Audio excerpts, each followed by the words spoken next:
देखिए, श्रीमद् भगवद गीता एक बात कहती है कि ये यथा माम प्रबदन्ते तांस तथैव भजाम्यहम्।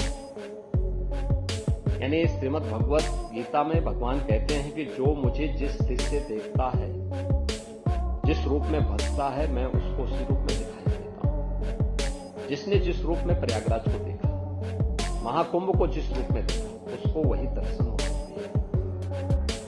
और हर तबके के व्यक्ति को उसके अनुरूप वहां सामग्री भी मिली। आप देखें, दुनिया के अंदर आप में से बहुत सारे लोग ऐसे होंगे जिन्होंने दुनिया के तमाम न्यूज़पेपर को भी देखा होगा और उन आयोजनों में आप भागीदार भी बने होंगे जिसके बारे में उनकी नेगेटिविटी और उनके द्वारा जो तमाम प्रकार की गलत टिप्पणियां की जाती थी, उनमें अगर आप देखेंगे बहुत सारे ऐसे थे जिन्होंने इस पूरे आयोजन के बारे में जो टिप्पणी की। द वॉल स्ट्रीट जर्नल जो यूएस की है, उसने कहा है कि यह एक ऐसा आयोजन था जहां अमेरिका की कुल आबादी से ज्यादा लोग जुटे। यानी यूएस की जो कुल पॉपुलेशन है उसकी लगभग दोगुनी आबादी इस आयोजन का हिस्सा बनी थी। बीबीसी ने कहा कि महाकुंभ मानवता का सबसे बड़ा समागम था। बीबीसी की टिप्पणियां हर व्यक्ति जानता है। एक्सप्रेस ट्रिब्यून ने यह विश्व का सबसे बड़ा धार्मिक समारोह था।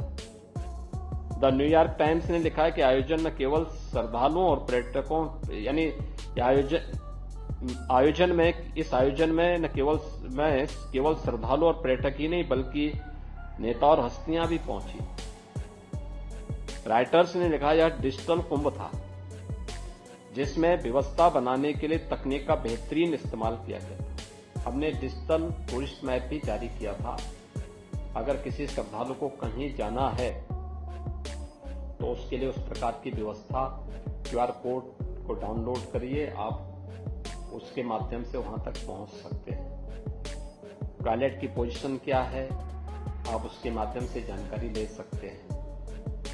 हम लोगों ने इसके अलावा वहां पे सुरक्षा के लिए भी इसका बेहतरीन इस्तेमाल किया था। 2700 कैमरे थे जो 360 डिग्री तक जिनका इस्तेमाल किया जा सकता था। और integrated command and control centre से हम लोगों ने एक की मॉनिटरिंग की थी। ट्रैफिक मैनेजमेंट का हो या फिर सिक्योरिटी का हो। हम लोगों ने एंटी ड्रोन सिस्टम के साथ पूरे कुंभ क्षेत्र को कवर करके रखा था। कोई भी ड्रोन बिना परमिशन के वहां उड़ नहीं सकता था और इसके लिए पहली बार किसी आयोजन में एंटी ड्रोन सिस्टम का इस्तेमाल किया गया था। द गार्डियन ने लिखा है कि यह पर्वों का पर्व था। लोगों की उमंग और उत्साह चरम पर रहा। सीएनए ने लिखा कि दुनिया के सबसे बड़े धार्मिक समागम में 60 करोड़ से ज्यादा लोग शामिल हुए। यह आस्था की अभिव्यक्ति की शानदार नजारा है।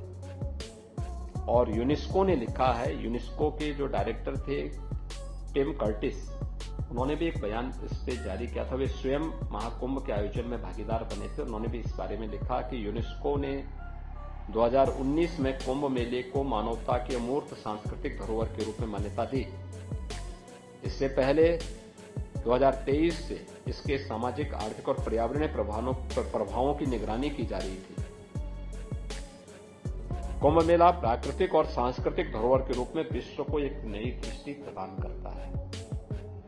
यह भारत के प्रति एक दृष्टि देता है। आयोजन उत्तर, दक्षिण, पूरब, पश्चिम, इसके बारे में आदरणीय प्रधानमंत्री जी बार बार कहते हैं कि एक भारत श्रेष्ठ भारत, उसकी अभिव्यक्ति का भी एक बहुत बड़ा माध्यम